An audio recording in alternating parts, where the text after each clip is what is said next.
Are you for a little trip? What do you say we go south of the border? Vamos, muchachos! Venga conmigo a la tierra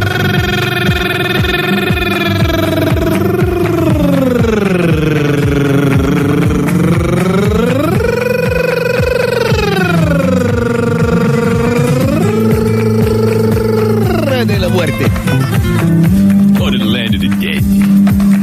It was there that Estelle and I spent a very, very blessed vacation. We landed in Acapulco, and then we chartered a very small little plane and went deep into the Mexican Badlands because we wanted to get to know the people and learn their language, and boy, I love them burritos. Well, we stayed there for a week, and we get the charter plane. The guy meets us back at the airport, and we're about ready to get on when suddenly I hear hoofbeats behind me. And there's this guy with rows of bullets crisscrossing his chest. He said, "All right, gringo, get away from the plane." I said, "My God." He said, "My name is Juan Quirone de Vega. I am the most notorious of all Mexican banditos, and my horse is sick. And I see on your credit card that you use at the hotel, you have Nino Greaseman, MD. I said, "Well, yeah, but I'm not a veterinarian. I'm a medical man, an internist, for crying out loud." He said, "I don't care. You know medicine. You can fix my horse." I said, "Oh, my God." He said, "Come on, gringo." I said, "But in the way." He said, "Come on." He cocked that gun. I said, "All right, I'm coming." He said, "Keep in mind, gringo. You operate on my horse. If the horse dies, you die." I thought, oh, God.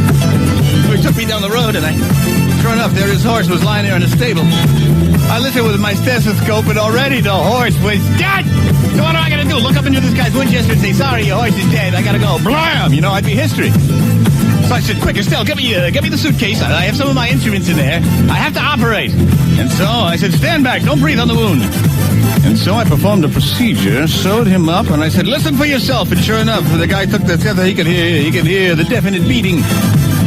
I said, "He'll come to in a couple hours. Now, please, take us back to the plane." And we got back to the plane. Estelle's looking through her luggage. She goes, "Honey, where's my alarm clock?" I said, "Shut up, Estelle, and get on the plane."